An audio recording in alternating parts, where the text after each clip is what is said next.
Waffle, waffle, waffle, waffle, waffle, waffle, waffle, waffle, waffle, waffle. Waffle. Hello, everybody, and welcome to Geek Waffle Episode 2, Blurred Vision. See, I'm actually kind of the wordsmith here, whereby myself and my guest here will be talking about WandaVision, or at least the first three episodes, and where we think it will kind of end up and all that kind of jazz. So, the handsome-looking silver fox, also on the screen, is Richie. Hello, Richie. Hello, how's it going? Not too bad, not too bad yourself, sir. Yeah, good. Yeah, looking forward to talking about WandaVision, especially since yeah, don't know what's going on. So it's a lot of fun. Cool. So the reason we decided to kind of pick the first three episodes rather than watch the whole thing and kind of talk about, I kind of like the idea talking about what we like about it so far and also our cunning theories, because Richie managed to get me into comics back in the day, mainly because I was like looking to wind them up in the first place, whereby I kind of bought. Oh yeah. Yeah, man, like you, we kind of went into a comic store, Forbidden Planet at the time, and you were like, "Oh, I really like that 9/11 issue of Spider-Man." I'm like, "Oh, really?" And then I bought it in front of you just to wind you up. So, yeah, so that kind of that I cemented our do friendship. remember that. I do remember that. I still have that comic. So It's there you go. what a ridiculous issue as well to to kick it Yeah, off. The issue where Doctor Doom cries. yeah. So that pretty much kind of started my mutation of comics. And unlike Richie, who's given up the ghost, he's a bit of a shitbag now. I'm still collecting comics. So yeah, much to the annoyance of one. But yeah, so what I figured we kind of do is we have a wee chat about the episodes so far, what we kind of like about them, what we didn't like, if there is anything, our prevailing theories, which potentially I might kind of a wee bit more background on because I like my ridiculous kind of like comicness and stuff. How we think it'll maybe kind of tie into the MCU at large. And if we've got some time, as I like to discuss some alternate theories, which I've heard, which I really hope are shite. But yeah, so I'm kicking off. We're only three episodes in. So the first three episodes, first two are kind of black and white, and then the third one kind of went a wee bit kind of into color. So first thing I would probably kind of say that I really like about it is the aesthetic. Like I really like the intros to the first couple of episodes and stuff like that, or the first three episodes, because it completely and utterly, especially the second episode, but kind of like totally homages those old school TV shows. That weirdly enough, despite the fact that we're in the 60s and the 70s and stuff like that, a lot of that TV I ended up growing up with as well. Because like things like, for example, Lost in Space and Bewitched and I Dream of Jeannie, all that kind of jazz, despite the fact that I am not that old, were all on when I was young and I ended up watching them as well. And I'm assuming you've done the same. Stuff that's been forever repeated will sort of always be a relevant reference, I guess, for a lot of people. I think, I mean, I've really enjoyed, even for the first three, I suppose, episodes, is the progression through different types of sitcoms, and I'm assuming it's going to keep doing that. Yeah, I think so. I think that's the plan. But the other thing I really enjoyed about it as well is that, like, I enjoy that it couldn't have been a film. I think I enjoy that it's being a television show basically, and it's 100% what it's doing. Like, obviously it is a television show, but it's being a television show and using what it can in that format. So completely embracing. That's one of the things I was looking really very much forward to when I first heard of it. I mean, aside from the fact that unlike a lot of people, I quite like Wanda, I quite like Vision. I think there's a lot of people that didn't quite like Vision, and maybe even it's like the way he's kind of played by Paul Bettany. I don't know, but when I first heard about WandaVision and like Cap, Winter Soldier, and Falcon and Loki, this was a series I was like, I am so looking forward to this, and kind of what I'd heard about it and so on and so forth, that it was going to be set in these kind of sitcom type situations, whereby, as I say, situation comedy situations. Yes. Sorry. Sitcom sitch. Yeah. But yeah, so as I say, I really like this. I also like the way that they're embracing. They're embracing the kind of like the TV kind of restrictions that they had at the time. So, for example, like a lot of Wanda's powers in the first episode, and like when Vision changes, it's like that. it's what they would have had available at the 60s. So there's like stuff floating about in string, or it looks like it's floating about in string. I really like that. Well, the thing I like about that is that obviously they've locked it into a style. You know, they've locked into the style of what they're trying to recreate, which is just an obvious thing to do. But I think one clever thing that does is I think it's in the first episode when the boss comes around for dinner. Yeah. And it's like, it's very subtle, but you've got it locked in a sitcom style, like studio audience film from the side style. And then at the moment when it breaks, the filming style breaks with it. Yeah. And it like barely without even the viewer even realizing is it takes you out quite nicely without being too jarring, which I quite like as well. Yeah, so I mean, like the vibe I'm getting a lot for this so far is I'm getting a Twilight Zone vibe for like the first 3 episodes, and I love that about it. Just because like obviously like there's a sitcom thing, but there's wee snippets going on in the background that obviously we can kind of get more into. But yeah, I really like that. It really feels like it could have been an episode of Buffy, and it kind of tonally reminds me a bit of Buffy as well. Yeah, I mean, not just because Emma Caulfield turns up. It was so funny. I had like, you know how she turns up in the second episode, and I'm like, I had this weird thing where I'm like, she looks really like Anya, but she can't possibly be Anya because that was 20 years ago or whenever. Yeah. But it turns out she just hasn't. It turns out she just hasn't aged. Yeah, because to be fair, I have been kind of rewatching like Buffy, so that's maybe why it was fresh in my mind. But at the same time, I was just like, oh, look at that! It's like it was almost instant for me. But then I think I saw on your Twitter when you were just like, how did I know that? I was like, really? You should know better. Like, so I was actually I was quite annoyed at you. That was the thing. I immediately was like, my brain was going, that's Anya, but it's not. It can't be because. She'd be old by now. Yeah. I totally uneasy. So yeah, so the first episode you got the boss coming in for dinner and everything, and for the most part, like I mean, it's kind of played very sitcom-y, like for a lot of the episode, apart from, as you say, like kind of near the kind of end whereby stuff starts to kind of like crack a little bit, and I think it's the boss that kind of has he has like a choke to himself kind of thing, but then the wife starts glitching is probably the best way I can kind of describe it, because she just keeps saying the same thing, and then it veers for like, oh, this is quirky and fun to, I think, really unsettling, and that's I think why I kind of like I'm pulling Twilight Zone vibes for it, because obviously that show had a like very good kind of way of doing that, like, you know, like you'd be like, oh, this is quite interesting, and then it start to get under your skin.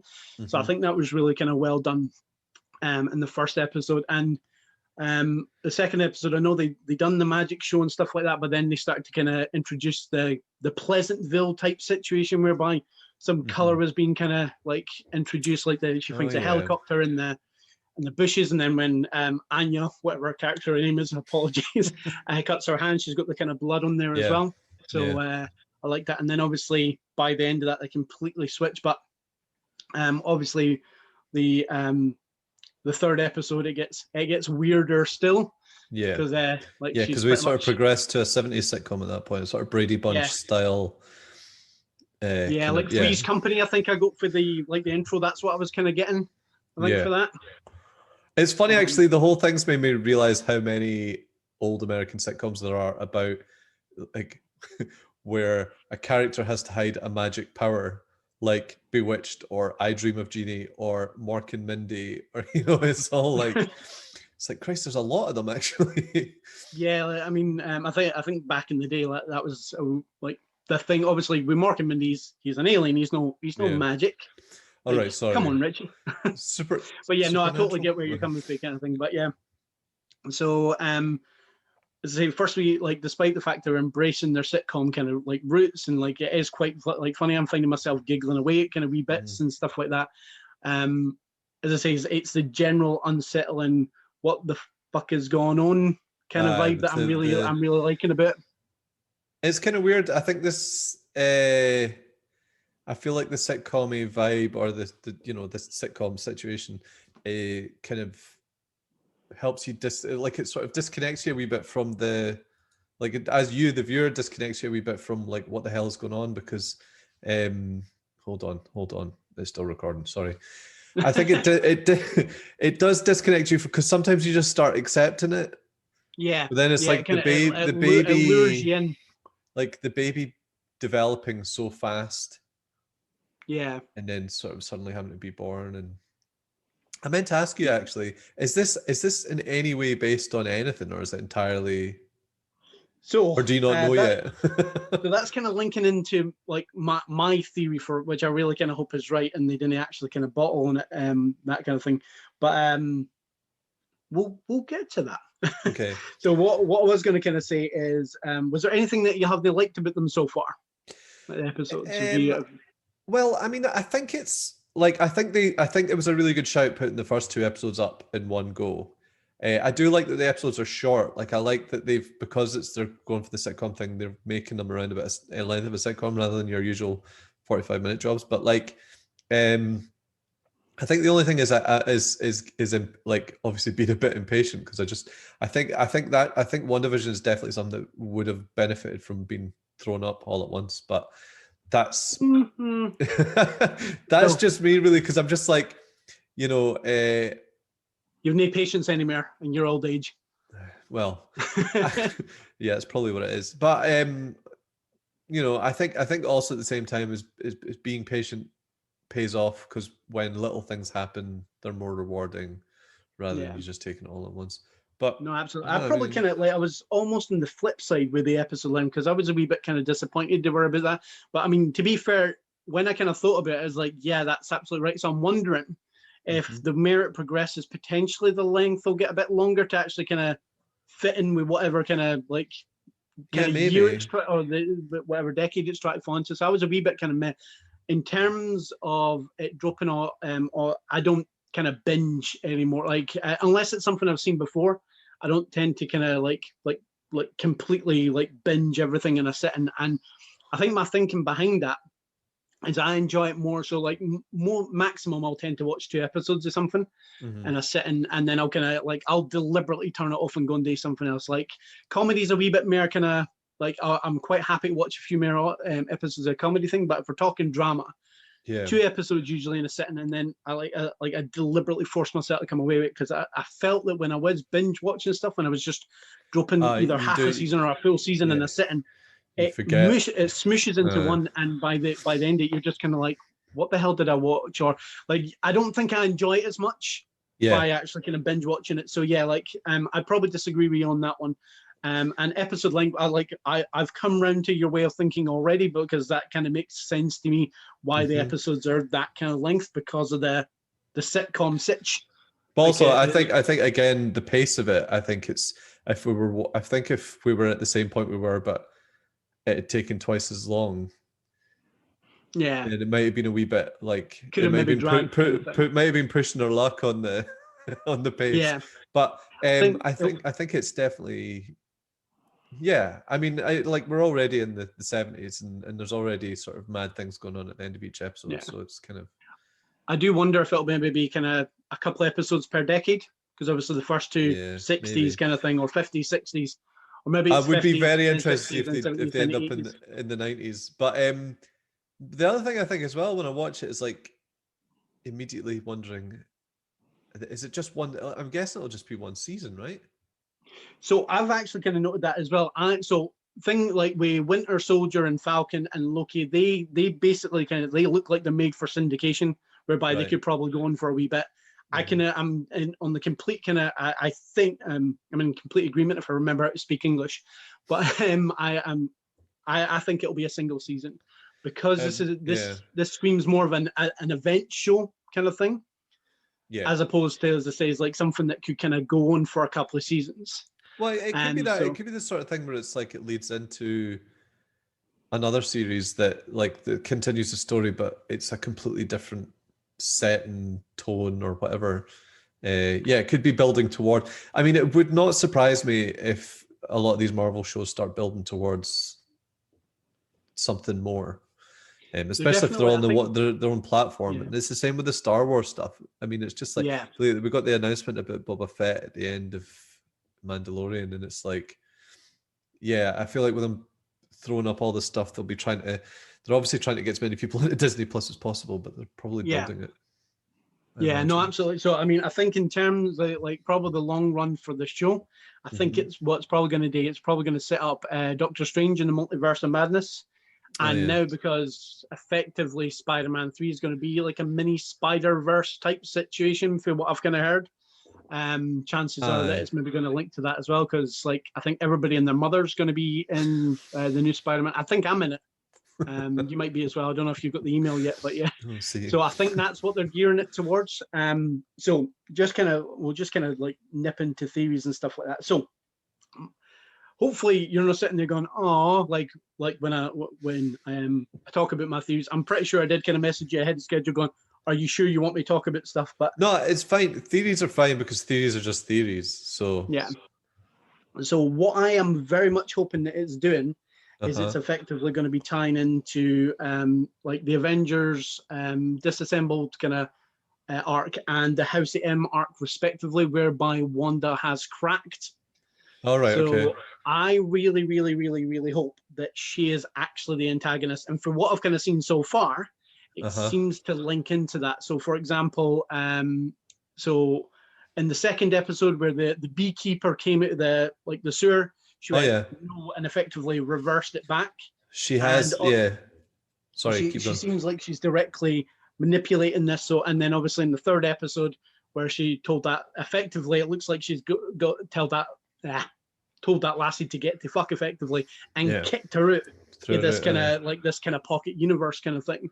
That coupled with the fact that Vision's back, and obviously he shouldn't be back. So and she's obviously in Endgame she's still grieving for it, and she at the end her and Hawkeye are talking. She's like she's maybe not as kind of broken by the end of it, but like there's obviously still something going on. So I really hope it's her abusing her powers. See, I was thinking, but what about the Hydra element? What about the references to Hydra? So I was thinking about that as well, and I think that's because this is effectively her universe. That's almost her origins. So I'm thinking that the only reason that is effectively mentioned is because it's kind of like part and parcel to like how she ended up being the way she was. Because the Hydra things only really kind of flagged up in like the ads, adverts. Or the 2-second ads, and then Stark was the first one. Then so if they're doing it that way, if it's kind of all her, then the Stark ad, like this is obviously kind of like reaching, but the Stark ad would obviously kind of point to the fact that she was, she was in the building and the Stark bomb kind of hit, and that's kind of what like started like them kind of hating Stark. And then the second ad, they actually mentioned Strucker. So the guy that basically kind of like smooshed them together, like gave them their powers. You're way deeper in on this than I am. Well, it's purely speculation on my part. So as I say, I'm hoping they didn't bottle it, and I'm hoping that she is the antagonist. Okay, also, see that's more interesting because I was just thinking that she was in. I mean, I was thinking that part of it was like. Obviously, the sitcom situation, as we're calling it, is so idealized and such an ideal sort of version of American life that and Vision is dead. So I think it's just her, and she's created this reality where she has Vision and she's having kids and she's. But for some reason, my head with the because there seems to be things around it. Although I guess the woman getting kicked out in the last episode, it wasn't necessarily a fence, was it? It was just because they had the lights shining in on it. Yeah, which made it feel like. But they might be red herrings to make it look like it's maybe a projection or holograms or something. Yeah, so I think it's an idyllic town deal, all right? And I think she's went in, she's taken over effectively, created a nice wee ideal universe, which is why in the third episode as well, Agnes and the neighbor were very kind of cagey. Yeah. It was that kind of like, do you know who that is and all the rest of it, and like so something's obviously gone on with them. And so obviously when he went back in the house, he's like, well, where's the lass? She's like, oh, she had to leave, and she had that kind of look on her face as well. So again, it's shown that she doesn't like the fact that her ideal universe is being challenged, and therefore she went like, get to. If all the people in there are real people, yeah. then how far does it move into sort of Truman Show situation, or how far is it like a fake reality or a dream? So yeah. So again, it could tie into the Twilight Zone type situation as well, where you remember the kind of one where the kid like has the kind of powers, like they parodied it in The Simpsons, and that don't make this kid angry because otherwise this kind of this situation, this hostage situation we're in is going to go like tits up. So maybe that's why they're acting as cagey as they are.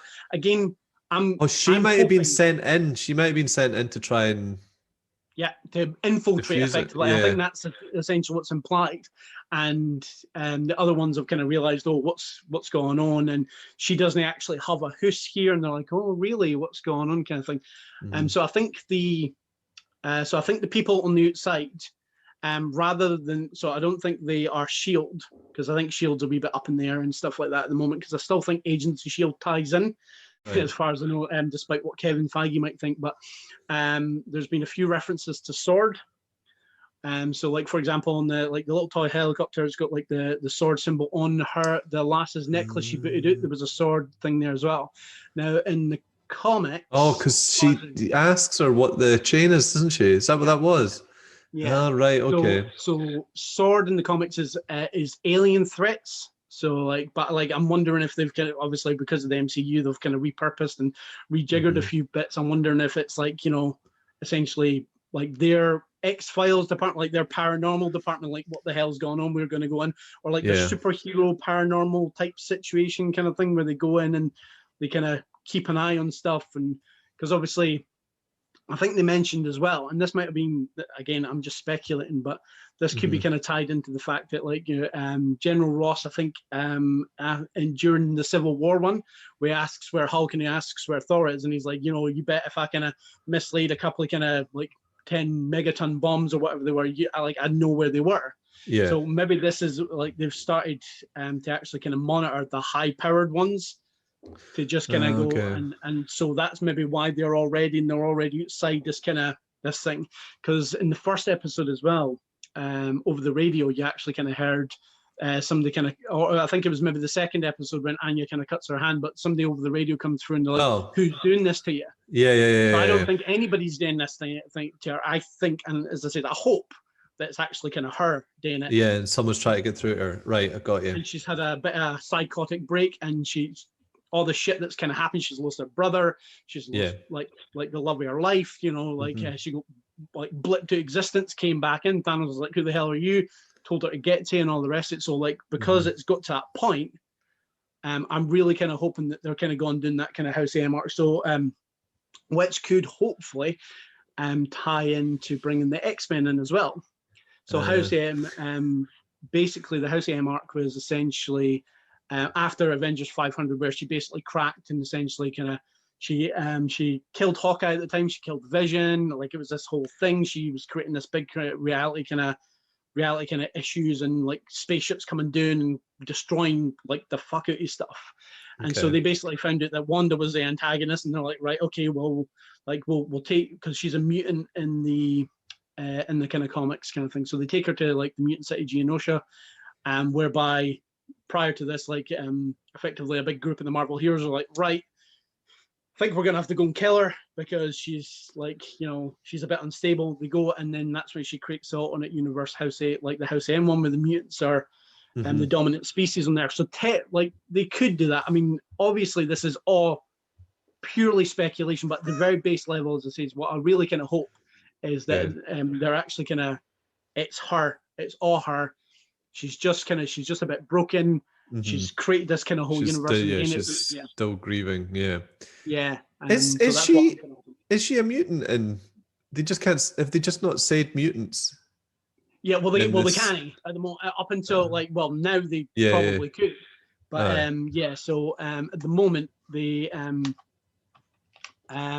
so they aren't any mutants. Like they call them miracles, I think was the term they used, or this is the age of miracles, because they couldn't do that. But in the comics, they're Magneto's kids, Pietro and Wanda. I knew that one. Yeah, obviously, and he's a mutant kind of thing. So yeah. Did they just kill him off in the Age of Ultron because he was in in the. I mean, do you reckon they just killed him off in Age of Ultron so they could have Quicksilver in the X-Men films? Potentially, but again, like, I mean, if they're playing the long game, and to be fair, like, all the evidence points to the fact that they tend to have ideas and plans. There's maybe some stuff you're just like, all right then, but like, I think a lot of it is planned out in advance. So if they actually kind of wanted to start sowing the seeds, they heard kind of descent into this. Like, I don't know if they even kind of remotely planned TV shows or anything back in the day.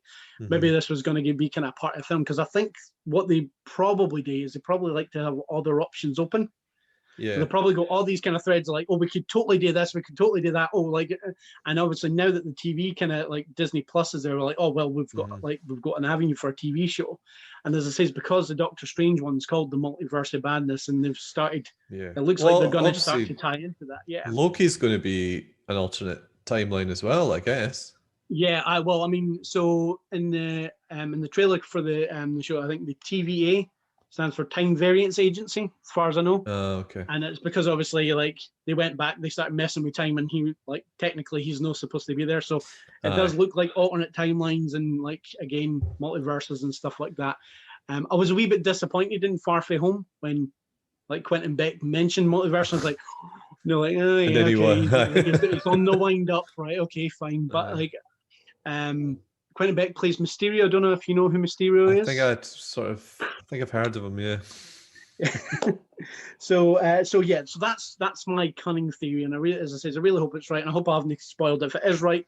But that's what I kind of hope. So the alternate theories I've heard, which, whereby I really kind of hope it's shite. So the character played by Catherine Hahn, Agnes kind of thing, the one that's like, oh, this will be a guess and stuff like that. I really like her in general.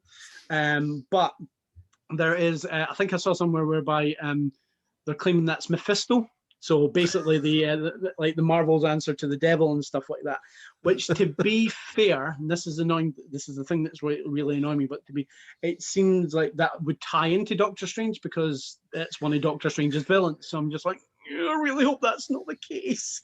Because I think that'd be really shit if the devil made me do it, kind of thing. Do you know what I mean? It just seems like quite a cop-out. Yeah, I feel like it's less likely in a mainstream American TV show as well. I don't know. Maybe I'm wrong, but yeah. Because they couldn't kind of refer to him as like the devil back in the day because of the comics code and all the rest of it. So you go called Mephisto, and I don't think he's a good idea for a villain, primarily because of like how much people are still raging that he fucked with Spider-Man, or technically it was Joe Quesada that messed with Spider-Man, where he done the One More Day arc whereby Peter gave up his marriage to save his Aunt May and stuff like that. Oh yeah. Like a shitload of. To be fair, I haven't I didn't mind the stories that came after, but like I totally understand that just seems like a dick move, because I think Joe Quesada or whatever his name is. Was that after Aunt May got shot? Aye, in the Civil War. Remember, yeah. But like, it's because he didn't like the Mary Jane Spider-Man thing, and he was just like, no, like I'm gonna stop it, kind of thing. And it's like, you're a dick, mate. Like, just shut up, kind of thing. So I hope it's not Mephisto, but part of me is kind of like, yeah, that might make sense because, as I say, he's been a Doctor Strange villain, and when you do these things though, like if it was shite, they would just do something to make it less shite. They'd unshite it. Yeah. They'd de-shite it. Aye.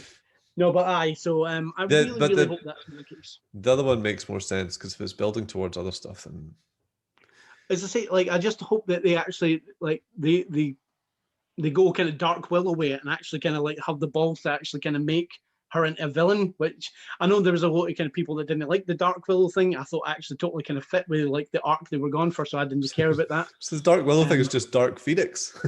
Yeah. Well, yeah.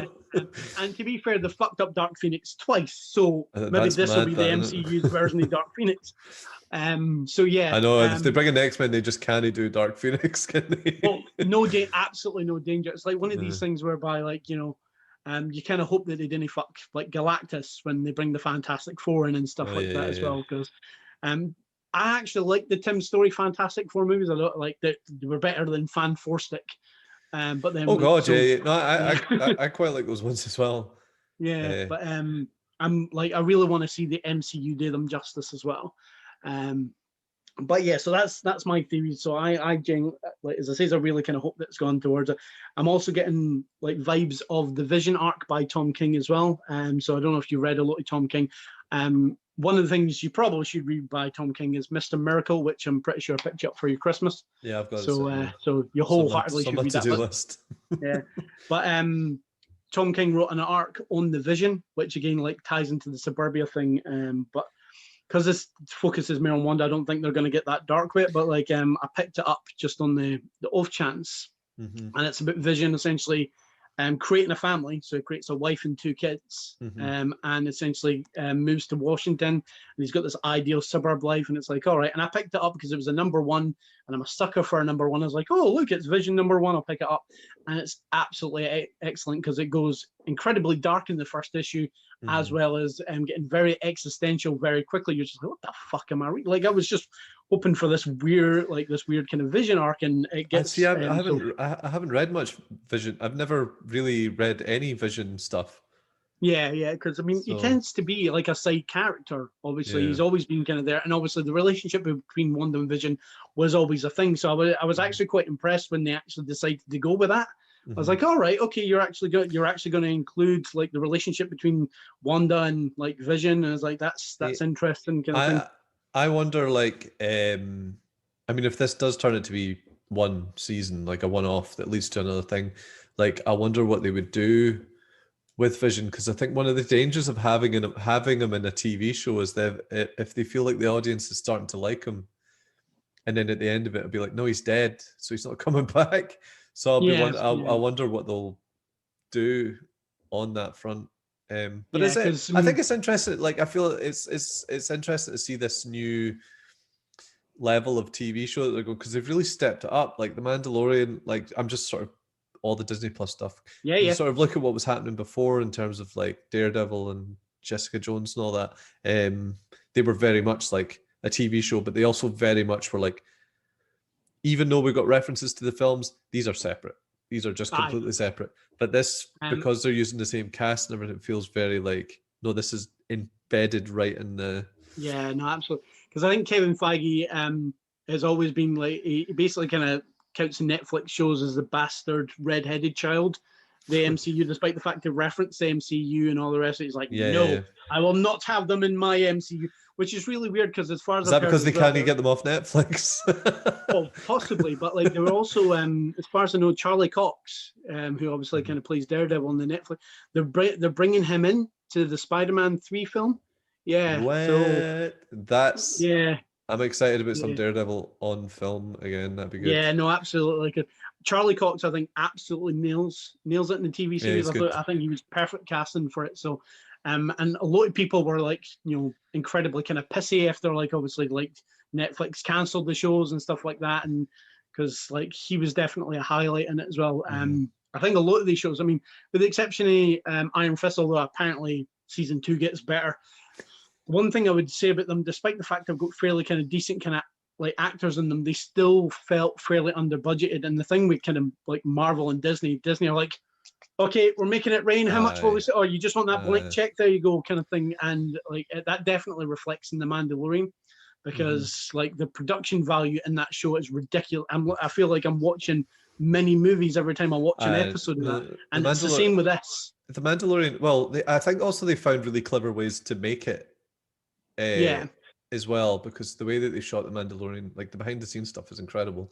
But no, you're right. It's still very grand, very expensive looking, and I think they've definitely found a way to bring people in, like, because again, I'm excited about Marvel stuff on Disney. I'm excited about TV shows like that because it gives you like I feel like that it's again, when you look at the Mandalorian is like some of the best Star Wars we've had in forever, and it's just because I think the format allows them to be a wee bit more creative, because they have to be to stretch it out to that many episodes. So, but like WandaVision, bringing it back to WandaVision, it's like, again, it's like they've got an idea that could only work as a TV show. Yeah. Which I appreciate. They're not trying to make a small movie. They're trying to make it a good TV show. It does kind of reek you like a 2-hour film that they've just went in and chopped into bits. They're totally kind of playing with the TV format kind of thing, which is nice because it starts to lean more towards feeling like it's comic origins as well. Yeah, episodic, obviously. Yeah, no, you're absolutely right, kind of thing. I totally buy into that. Indeed. But yeah. So I don't know how much we've been talking for, probably about 10 minutes because I've kind of waffled on really kind of quickly. I'm just watching the Zoom theater. I don't know how much. It doesn't tell me how much time we've got. Also doesn't tell me how long we've been doing it for. But if it stops, I'll let you know.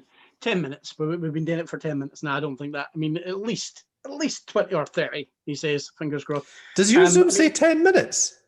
No, of course. I'm speculating. Okay, good. It's like, how fast do we talk? Lucky I'm not editing this. This is pretty much going on as is. Like, because good. Just I like the kind of live aspect because I've done a few Twitch versions of this as well. Well, I say a few. Like I streamed one thing back on the 1st of January. So I mean, I think I've covered everything that we've been kind of talking about and stuff like that. There's the introduction to Sword, my kind of theory. Like obviously we've mentioned Hydra, but I think that's maybe just your theory is so elaborate that my theory kind of covers tiny bits of your theory. So I have nothing to add.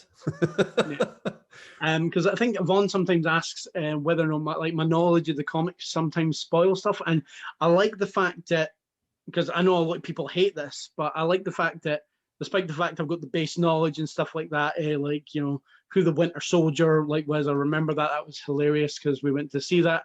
And you're just like, how did I know that? And I was like, how did you know that? Like, you're the guy that introduced me to fucking comics.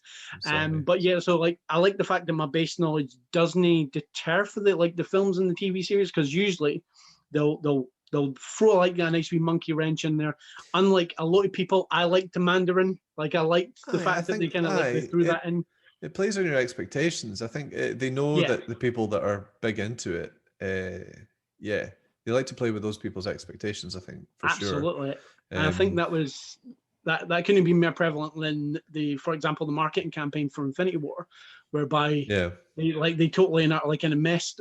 So I think all the bits how they changed all the details in the trailers. Yeah, and I think a lot of people are like, oh no, the trailer should show exactly what is, and they're like, no, because I think there's apparently some kind of thing somewhere whereby producers make sure that the film trailer not only essentially shows everything in it, but like, you know, shows too much, because apparently they read something ages ago where people like to know exactly what they're going to see, and that is horseshit, absolute horseshit. Like, if I can go into a film and totally be blown away by something that's be like a rug pull like that. And as I say, the Infinity War trailer we talked about way back when I tried to do this beforehand. But the Infinity War trailer is one of the best pieces of marketing I've ever seen ever. And again, it ties into the fact that not only are they trying to kind of get people in to see the film that might never kind of touched a Marvel film in their life, but it shows that Kevin Feige actually gives a shit about his fans. I usually denounce producers. I think producers are a pain in the arse. Like, they're only there to basically kind of go in and go, I don't like that, change that, this, we need to make this mere 50 other things that are out. But Kevin Feige actually seems like he gives a shit, not only about obviously the money machine as it is, but about the fans, because I think he is a fan himself. So it messes with expectations like that. Yeah. So as I say, I could be speculating, and as I say, I've got all my theories. And if they do something really interesting and totally kind of rug pull me during WandaVision, then fair play to them. I will cop to that. I'll be like, nice, thank you. Well, I guess we'll know. How many episodes is it? So 9, I think, 8 or 9. Okay. It's going to be obviously weekly up until I think March. I think. One thing I'll say before, but I watched the first couple of episodes and I was like, oh, this is kind of interesting. It must be an easy sell because it looks like it was relatively inexpensive to make. But I'm assuming the budget's going to lean towards the further end of the series, because I did read, someone linked me to a thing that said that the episodes were costing up to $25 million an episode. Yeah. So it's interesting. You've got to kind of wonder as well as how much of that kind of budget will go towards the salaries, because obviously Elizabeth Olsen and Paul Bettany, are major major actors, and they're playing kind of characters from the cinematic universe. It's not as if it's not as if they're doing an Iron Man TV show, because I don't think an Iron Man TV show would be doable, because the money for the salary would probably be ridiculous. Oh yeah, no, I mean, obviously a big part of it is salaries, but still, I mean, I reckon it's probably going to get mad. I hope it gets mad towards the end. Yeah, I think it's geared towards that for everything we've seen so far. And obviously with the progression and everything, I think as it progresses, it's probably going to get more like more explosive, more more expansive kind of thing. Potentially, I don't think we're going to end up with a mini end game, whereby we're going to have a big battle scene or something like that. But it's going to gear towards something. I wouldn't want that either. I wouldn't want that. Yeah, we've had the end game, and that kind of made sense. It totally kind of fit with that kind of this is. I'm kind of hoping because they're keeping in the TV. I'm hoping for a TV epic finale, like one where it ends and we're just back in the day when we were lads. It'd be nice if they announce what's next at the end, like they did with Mandalorian as well. I thought that was fun. So as it says, I'm wondering if maybe the last episode I'll do a post credit as well. Yeah. Kind of like the. Well, again, like the Mandalorian did, but just in general, that's been the trend that the MCU has kind of effectively kind of set for itself as well. So yeah, that's true. Cool. But yeah, so probably kind of knock it on the head there, unless you have any other points you'd like to bring to the wider audience. I say wider audience is probably going to be one bloke sitting watching this, but I think I managed to drop in all my thoughts there. That's where we're going. Cool. I managed to sort of wedge it in between your sentences there. yeah, I did. It's really good that I'm calling this Geek Waffle, because yes, I am waffling a shitload. But it's good to kind of thank you for actually appearing, and because it's always good when I've got somebody to kind of bounce stuff off it. So I'm not just sitting there talking to the camera by myself, kind of thing. And at some points in the future, if you want to kind of also kind of guest star in future episodes, if I keep this going, then that would be awesome as well, good sir. Yeah. But yeah, so just knock it on the head. I'm going Scottish. Knock it on the head, mate. Thanks again for joining, and for anybody watching, thank you very much for watching, and talk to you or waffle soon, probably next month if I keep this going monthly. All right, bye people. Bye. I'm going to stop recording. Bye. Bye.